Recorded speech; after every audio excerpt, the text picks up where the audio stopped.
Ladies and gentlemen, the story you are about to hear is true. The names have been changed to protect the innocent. Dragnet is brought to you by Chesterfield, made by Liggett & Myers, first major tobacco company to bring you a complete line of quality cigarettes.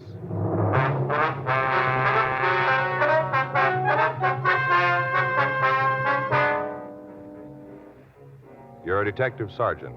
You're assigned to juvenile detail. You get a report of drug addiction within a group of teenagers.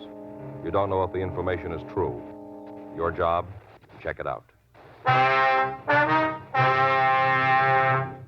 Meet Peter Lind Hayes and Mary Healy, America's favorite husband and wife comedy team. They are typical of smokers everywhere who are saying, Chesterfield's for me. Mary says, I've smoked regular-sized Chesterfields for about 7 years. Guess that ought to prove how I feel about Chesterfield's taste and mildness. Peter says, Chesterfield's for me, too.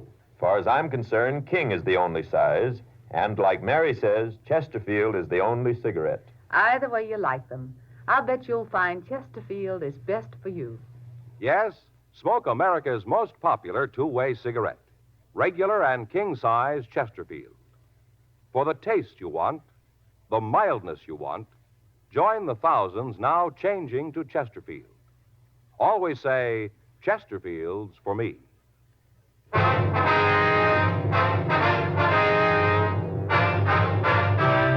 Dragnet, the documented drama of an actual crime. For the next 30 minutes, in cooperation with the Los Angeles Police Department, you will travel step by step on the side of the law through an actual case transcribed from official police files. From beginning to end, from crime to punishment, Dragnet is the story of your police force in action. It was Wednesday, February 10th. It was cold in Los Angeles. We were working the day watch out of juvenile detail. My partner's Frank Smith. The boss is Captain Powers. My name's Friday. I was on my way into the office, and it was 8:01 a.m. when I got to Georgia Street Juvenile. Squad room. Hi, Frank. Well? Hmm? Well, what do you think? About what? Ruth, what do you think? Well, she's nice, sure. Was that all you got to say? Well, what do you want me to say? Well, did you like her? She's a nice girl, yeah. You got another date with her? No, I told her I'd call her sometime. You said you'd call her, huh? Mm-hmm. Did you say when? No, I just said sometime. Sometime. Well, Faye's not going to like it. Why? She's just not, Joe. You thought sure we had it this time. Well, look, Frank, I think it's real nice of you and Faye to be concerned. I don't think that I don't appreciate it, but when you asked me over last night, I figured we were just going to have dinner and sit around and talk. I didn't know anything about this girl going to be there. Don't you think you should have told me? Let me know. Joe, you like girls, don't you? Well, of course I like girls. Well, we couldn't have done that, you know. Would have loused the whole thing up if we'd told you ahead of time. We just wanted you to meet her. Get the full effect. Bang, like that. Yeah, I got the full effect. Well, we tried to set it all up for you. She is pretty, don't you think? Yeah, I guess so. Blue eyes, red hair. I think she's real pretty. Mm-hmm. You know, Faye and me had the whole evening planned, right from the time you two met. I kind of got that idea. What do you mean? Well, you're about as subtle as a water buffalo. Now, you tell me where we were obvious. Go ahead, tell me. Well, all right. First off, the music. That album of records of yours there. What's it called? Love Music or whatever it was? Mood for Lovers. Yeah. Mm-hmm. I bought them special. Yeah. And the flowers on the table? Well, you got to have flowers. You got to have something for the center of the table. You must have gone a long way for those. Orange blossoms? You had to have those, huh? Well, Faye's not going to like it. Well, I'm very sorry about that, Frank.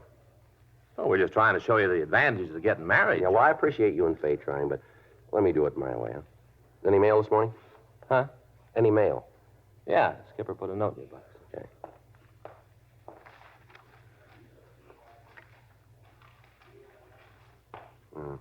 Tickets for the police show. You got to sell tickets, huh? Yeah, so do you. Here's your book.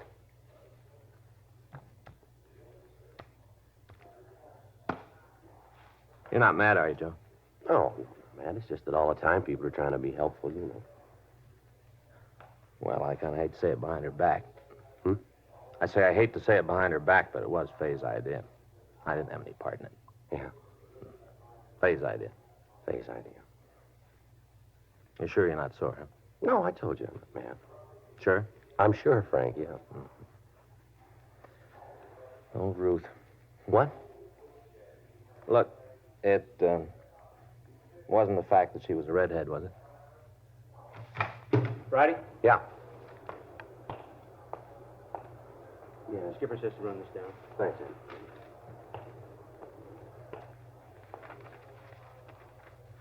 What do you got? Take a look at this.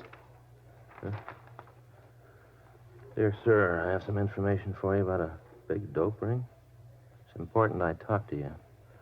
I'll meet you at the streetcar stop at 7th and Broadway on the east side after 3:45 p.m. tomorrow afternoon, Wednesday. That's today, huh? Yeah. Read the rest of it. I can't tell you my name now, but I'll be wearing a green skirt and a plaid sweater. I'll be standing right by the streetcar stop. What do you think? I don't know. No signature. You got anything in the envelope? Well, it's postmarked L.A., addressed to Juvenile Division. No way of telling where it came from. Think it's from McCrae? Well, there's one place we can find out. Yeah. 7th and Broadway.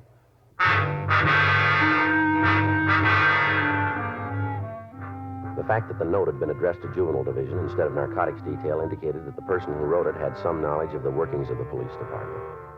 It also led us to believe that the writer was a juvenile. We checked again with Captain Powers on the letter, and it was decided that we'd make the meet that afternoon.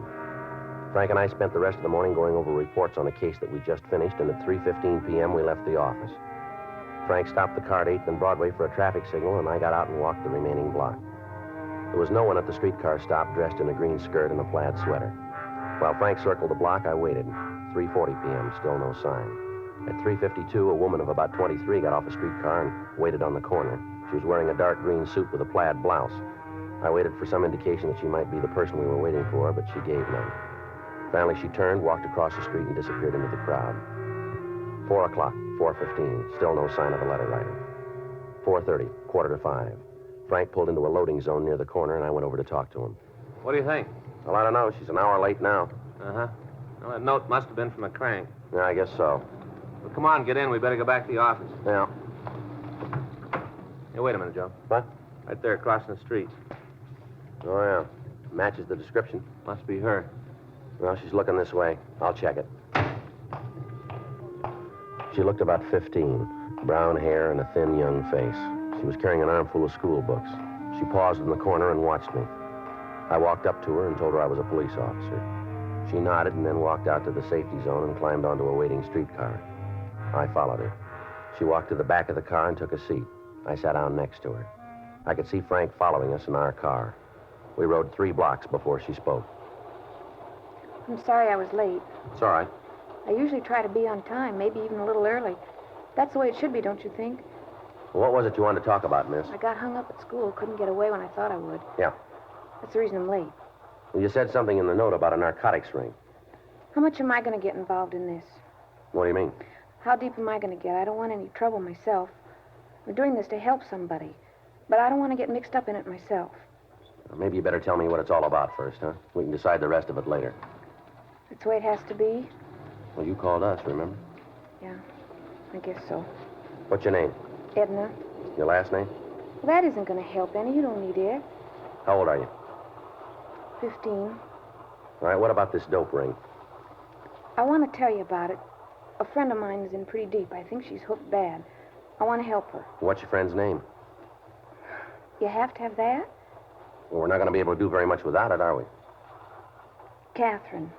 I can't give you her last name. I can't. How old is she? 15. All right, now what makes you think she's using narcotics? I just know, that's all. Well, that's a pretty serious charge. You must have some reason for saying it. I've got a reason. I've got good reasons. You think I'd go to the cops if I didn't have? You think that? What kind of narcotics do you think she's using? Heroin. You know that for sure, do you? Yeah, I've seen her take a fix. Where? Hmm? Where'd she take the fix? I've seen her do it in her room at home. A place near school up at Lewis Apartments. Lewis? Lewis Conklin. He got Catherine hooked. He's the one I want to see you get. How old's he? Oh, I don't know. I think around 20, 21. Where'd you meet him? Down at Balboa last summer. Catherine and me went down for a week. We met them then, Lewis and Vince. You know this Vince's last name? I think it's Beal. B-E-A-L? I guess so. Now, these 2 boys, are they supplying Catherine with the heroin? Yeah, they got it for her. How'd you happen to meet them? First day we were down at Balboa, we went down to the beach. We saw them then. We didn't talk to them right off, not the first day. Uh-huh. The next day, they came over to where we were and laid down on the beach. They had a portable radio and they were playing it loud. They were playing it real loud. Yeah. Well, Lewis asked us if they had the radio on too loud, and we said no. Then we got to talking. All right, go ahead. We found out that they knew a lot of the kids that go to our school, so we talked about them. We talked and listened to the radio. Mm-hmm. Were either your or Catherine's parents with you? No. Catherine's father's got a friend who lives at Balboa all the time. We were staying with her. All right, go ahead. After we knew him a week, one night they suggested that we go for a ride down the coast toward San Diego. Now, They'd never given us any trouble, so Catherine and me talked it over and decided to go. They'd never gotten fresh or anything, so we thought it'd be all right. mm-hmm. We drove down the beach, and then we stopped. Boys had some beer in the car, and we drank some of it, just a little. We didn't think it would hurt, just a little. All right. I guess we drank more than we thought, because we both got a little drunk. First time I ever got drunk. All I wanted to do was go home and go to sleep. That's all I wanted to do. I didn't feel good. I remember that. I didn't feel good. Go ahead. I got out of the car, and I walked around for a while. After I walked, I felt better, and I went back to the car. Catherine and the two boys were smoking. I could smell it when I got in the car. Real sweet. Sickening. Marijuana? Yeah. Vince asked me if I wanted some. I told him I didn't, and they all laughed again. Said I was just a little kid, called me chicken. So I did. You smoked the marijuana, did you? Yeah, but not very much. Got sick again, and I threw the stick away. That made Vince sore because I hadn't smoked very much. He got out of the car and found what was left of the cigarette and put it in a box he had. Then he got in the car, and the three of them all drank some more of the beer and smoked the rest of the marijuana. They were all laughing and yelling. Catherine was smoking, too? Yes, she was having a great time, laughing it up. Seemed like everything that happened was just about the funniest thing she ever heard. They were all laughing and telling me what a square I was. Finally, I couldn't stand it anymore. So I said if they wouldn't take me home, I'd walk. And what'd they say to that? Told me to go ahead. Said I was a drag anyway, and they'd be glad to get rid of me. You left then? Yeah. I tried to get Catherine to go with me. She said she was having too good a time and she wasn't leaving. She told me to go home and to expect her when she walked in. Yeah. So I left. Got out of the car and walked up the highway. Was going to catch a ride back to town. Pretty scared, but I wanted to get back. I didn't feel very good. Mm-hmm. I waited for the car, but the ones that went by wouldn't stop. Then Vince and Louis and Catherine came by. They told me to get into the car, and we drove home. I had to wait out in front with Catherine until she sobered up. She said she was too drunk to go into the house. What time did you get home? Oh, it must have been 3 or 3:30. Mm-hmm. Did you see Vince and Louis again? Well, I didn't, but Catherine did. Every night we were there, she went out with them. I didn't want to have anything more to do with them. She told me if I said anything to the people we were staying with, she'd cause me a lot of trouble. I like Catherine. She's my best friend. I didn't want to see her get into any trouble. I thought when we left Balboa, she'd quit seeing the fellas. That's what I thought. She'd stop seeing them. Did she? No. When school started again, she was still going with Louis. I'd see her around the school, but she wouldn't have anything to do with me. Said I was a cube. Talking all the time about how she didn't know they grew corners like me anymore. How'd you find out she was on heroin? One day I saw her take a pop. She was at her house, and I came over to talk to her. She was pretty sick, and she went into her room. I went in after her to see if I could help, and I saw her taking a fix. After that, I didn't see much of her. I guess she didn't want me around, knowing she was hooked. When was all this? About 2 months ago. I've seen her a couple of times since. She looks real bad. Her parents know anything about the narcotics? I don't know. There's just her father. I don't think he cares much. If he does, he's not doing anything about it. I'm just telling you all this so you'll get Louis and Vince. They're the ones who started her. They're seeing that she gets the H. You know where we can find them? Yeah. Louis has a little apartment over in the Westlake area. You know the address? No, but I can show you where it is. All right. I just want to see you get them. Get them good. Mm-hmm. She was my best friend. Now she won't have anything to do with me. Nothing. Well, maybe we can straighten it out. What do you want to do now? Well, first we better get off this streetcar. End of the line.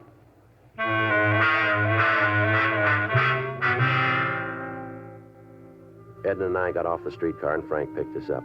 We stopped at a drugstore and put in a call to the office requesting that a policewoman be sent out to take the girl into custody. 10 minutes later, Officer Irene Gardner arrived, and the four of us drove over to the Westlake area. The young girl pointed out the building where she told us that Vince Beale and Louis Conklin lived. She gave us a description of the two suspects, and finally, after Miss Gardner had talked to her, she also gave us the full name of her friend, Catherine Pilgrim. We checked at the building and found that the two suspects occupied apartment 4G. Frank and I talked to the manager of the place, but she told us that the pair weren't in and that she didn't know when they'd be back. We returned to the car and told Officer Gardner to take Edna to Georgia Street Juvenile and hold her until we could get there. After that, Frank called the office and ran the names Vincent Beale and Louis Conklin through R&I. They both had misdemeanor records in California, and Beale had served time in the county jail for possession of narcotics. We called Captain Powers and told him what had happened, and then we returned to the apartment and set up a surveillance. At 7:25 p.m., we heard someone coming down the hall.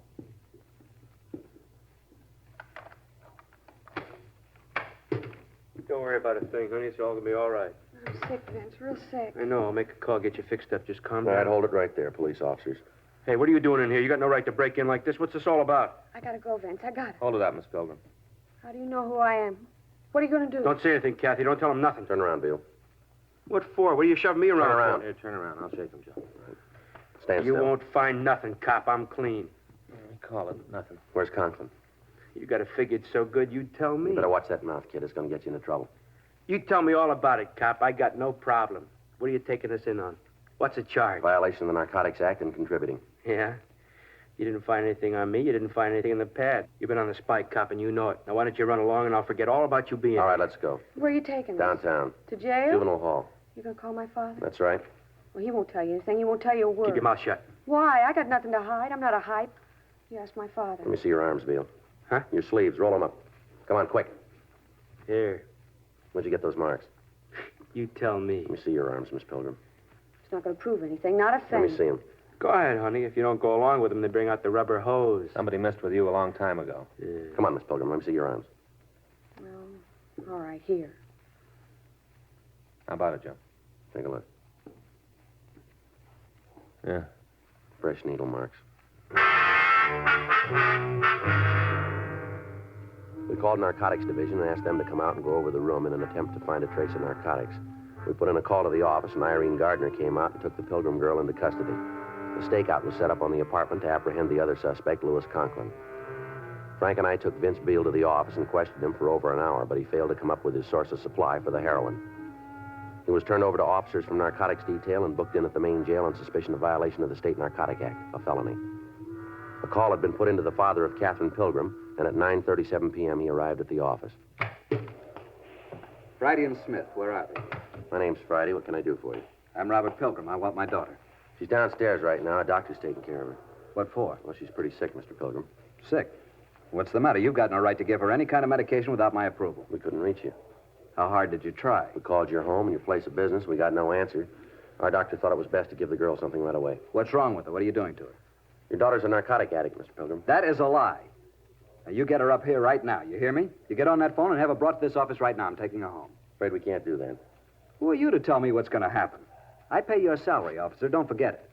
If you don't get on that phone and have my daughter brought up here right now, I'll make some calls and you'll be pounding a beat out in the Toolies. I've got a lot of friends in this town. And you've got a daughter who's hooked bad. Has she told you that? No, sir. But all the tests point that way. She's got needle marks all up and down her arm. Well, you better get out and find a lawyer fast because I'm going to pull that tin badge right off you. Is that so? You bet it is.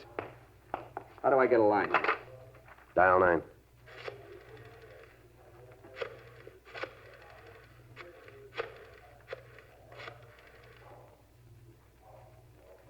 Hello, Jack. This is Bob Pilgrim. I'm down at the police station.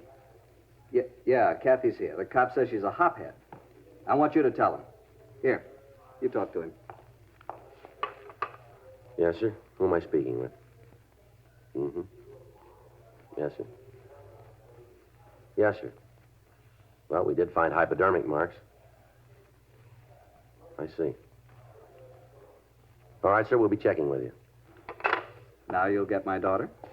I'll have her sent right up. You want to come out in the hall, Frank? Yeah.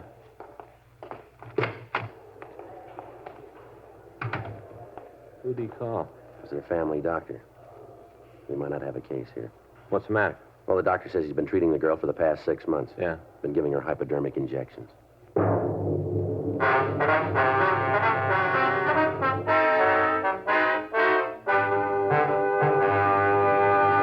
You are listening to Dragnet, the authentic story of your police force in action. Tobacco has been one of man's basic pleasures for over 400 years. And the Chesterfields you smoke today are the best cigarettes ever made. And when I say that, I mean Chesterfield regular, I mean Chesterfield king size. Remember, this is the cigarette that's tested and approved by 30 years of scientific tobacco research. The cigarette that gives you proof of highest quality, low nicotine, the taste you want, the mildness you want. The cigarette that has an established good record with smokers, proven by test after test. Yes, friends, the Chesterfields you smoke today are the best cigarettes ever made. So join the thousands now changing to Chesterfield. Regular or king size, always say, Chesterfields for me.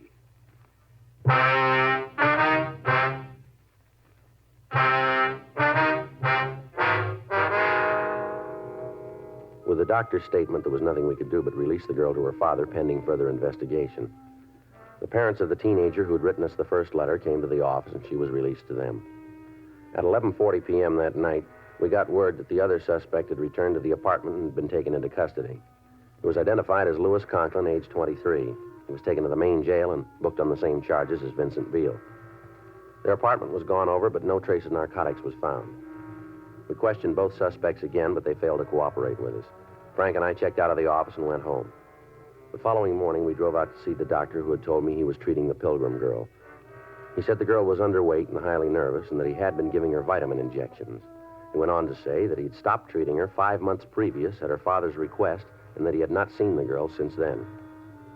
February 11th, 10:24 a.m. We checked the car belonging to Vincent Beale. In the trunk, we found an expensive leather jacket. It looked too expensive to be worn by a man who had the reputation of never holding a job.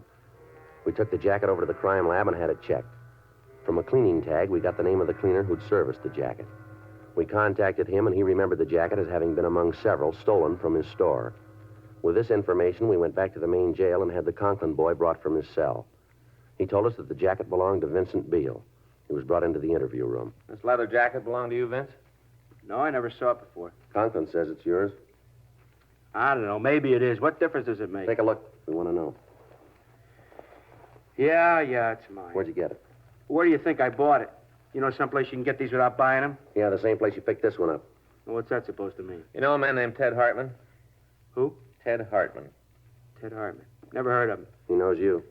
Maybe he's got a better memory than me. Says you used to work for him. Is that right? Yeah. Now, how about it? Maybe I did. I had a lot of jobs. The cleaner says you worked for him a couple of weeks last December. That's a long time ago. Says this jacket was stolen from him. Well, where do I fit? He thinks you stole it. He's crazy. He's sure enough to make a complaint. They'll laugh him out of court. Conklin says it's yours.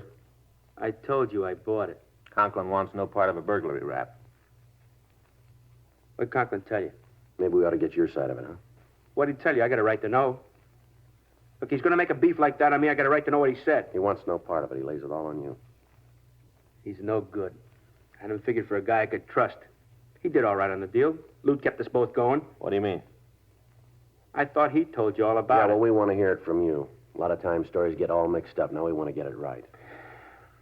Now, we knocked the place, but it was both of us. Lou was in on it all the way. Go ahead.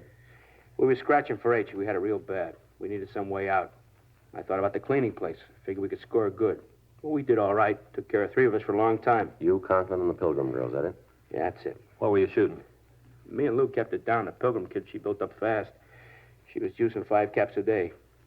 I should have listened to Lou. He kept telling me to drop her, leave her alone. Yeah. Wasn't anything between us. It was just for laughs. And then all of a sudden, she was hooked bad. We had to do something. We stole her jacket so we could keep her supplied. 5 caps a day. You know, that's a lot of H. I tried to break her down. I tried to cut her habit. I did what I could. You can see that, can't you? I did everything I could. How much was that?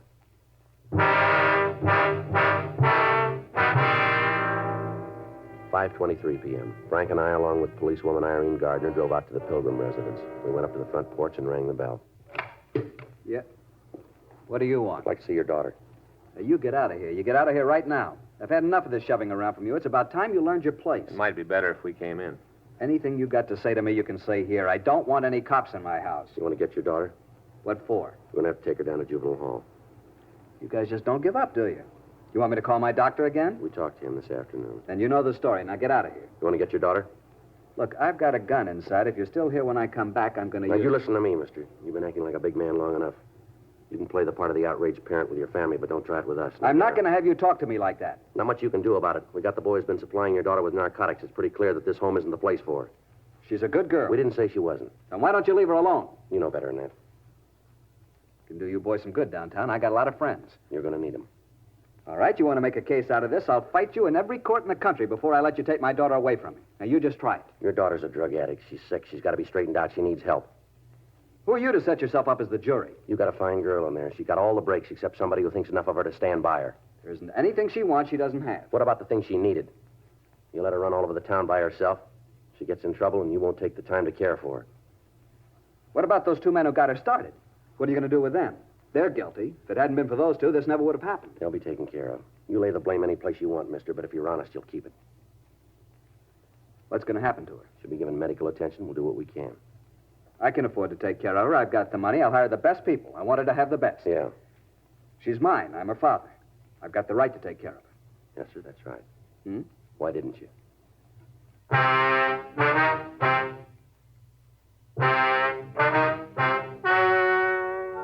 The story you have just heard is true. The names were changed to protect the innocent. On June 3rd, trial was held in Department 98, Superior Court of the State of California, in and for the County of Los Angeles. In a moment, the results of that trial. Now, here is our star, Jack Webb. Thank you. Earlier, George Fenneman told you exactly why the Chesterfield you smoke today is the best cigarette ever made. And best for you. Now, the rest is up to you.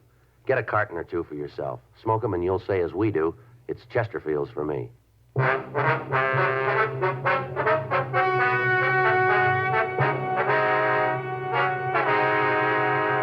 Vincent Norman Beale and Louis Shellman Conklin were tried and convicted of one count of burglary and additional charges of violation of the State Narcotic Act of felony and contributing to the delinquency of a minor.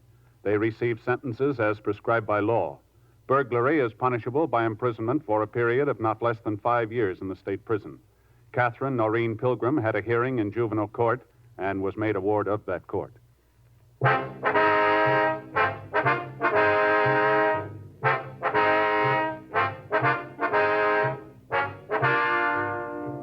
You have just heard Dragnet, a series of authentic cases from official files. Technical advice comes from the Office of Chief of Police W.H. Parker, Los Angeles Police Department. Technical advisors, Captain Jack Donahoe, Sergeant Marty Wynn, Sergeant Vance Brasher. Heard tonight were Ben Alexander, Joyce McCluskey, Harry Bartell, Carolyn Jones. Script by John Robinson. Music by Walter Schumann. Hal Gibney speaking. Watch an entirely different Dragnet case history each week on your local NBC television station. Please check your newspapers for the day and time. Chesterfield has brought you Dragnet, transcribed from Los Angeles. Filter cigarette smokers, here is headline news. Nationwide demand for L&M filters drops price. Now you save up to 4 cents a pack, 40 cents a carton. Now everyone can afford America's highest quality and best filter tip cigarette. Remember, only L&M's have the miracle filter tip containing alpha cellulose. You get much more flavor, much less nicotine. Buy L&M filters, the distinctive monogram cigarette at the new low price. L&M filters.